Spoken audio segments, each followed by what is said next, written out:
పిల్లలు ఈరోజు కాకరకాయ కూర చేసుకుందామా? వద్దు, చేయదు. చూసారా మొదలెట్టారు, కాకరకాయ అంటేనే మొదలు పెడతారు. సరే, చేదు ఉండే కాకరకాయ వద్దు కానీ టేస్టీగా ఉండే ఆకాకరకాయ ఉల్లికారం పెట్టి కూర ఈరోజు చేస్తాం. సో ఈరోజు రెసిపీలో ఆకాకరకాయ అది ఉల్లికారం పెట్టి ఎలా చేయాలో చూడండి. ఆకాకరకాయ ఉల్లికారం పెట్టి చేసే కూరకి కావాల్సిన పదార్థాలు చూద్దాము. 2 పెద్ద ఉల్లిపాయలు, నానబెట్టుకున్న చింతపండు, 4 ఎండుమిరపకాయలు, 1 స్పూన్ పచ్చిశనగపప్పు, 1/2 స్పూన్ ఆవాలు, 1.5 స్పూన్ కారము, 2 స్పూన్స్ ధనియాలు, రుచికి సరిపడా ఉప్పు, 2 స్పూన్స్ మినపప్పు, 1/2 స్పూన్ జీలకర్ర, 4 వెల్లుల్లి రెబ్బలు, 1/2 స్పూన్ మెంతులు, కూరకు సరిపడా నూనె అండ్ ఫ్రెష్ ఆకాకరకాయలు. ఆయిల్ వేడెక్కిందండి. ఆయిల్ వేడెక్కినాక మనం తీసుకున్న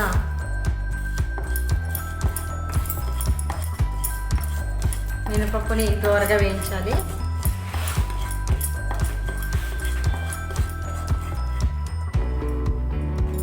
మినపప్పుతో పాటుగా పచ్చిశనగపప్పును కూడా వేసి వేయించాలి.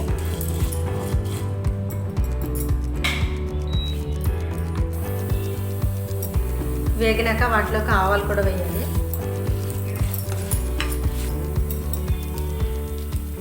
ఇప్పుడు వీటిలోకి ధనియాలను కూడా వేయాలి.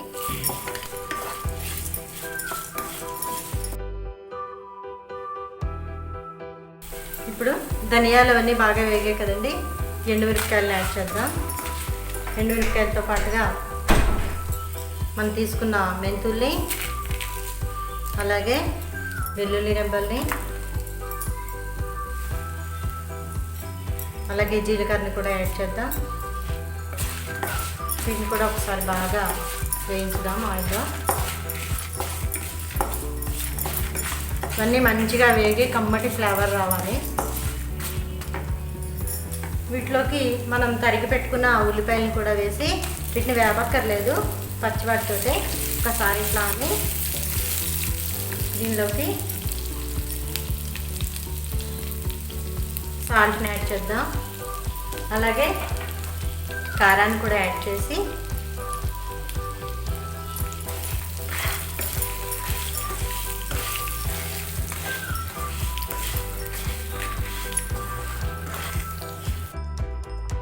దీన్ని మిక్సీలో వేసి మెత్తటి పేస్ట్ చేద్దామండి.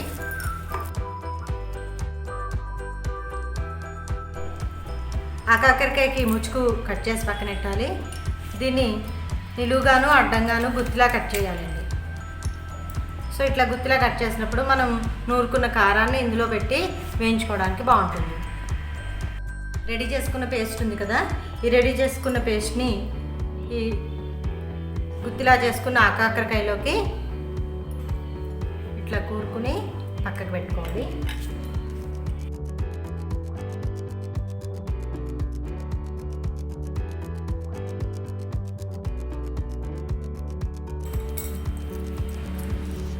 ఆయిల్ వేడెక్కింది. వీటిలోకి మనం కూరి పెట్టుకున్న ఆకాకరకాయల్ని జాగ్రత్తగా ఇందులోకి ప్లేస్ చేయాలి.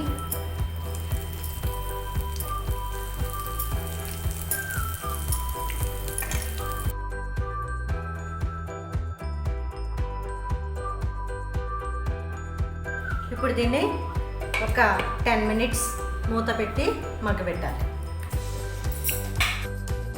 ఒకసారి చూద్దాం కూర ఎక్కదాకా వచ్చిందో.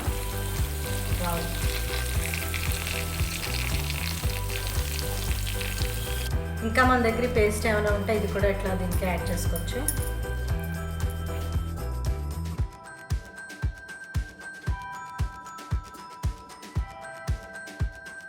చింతపండు రసాన్ని యాడ్ చేద్దాం.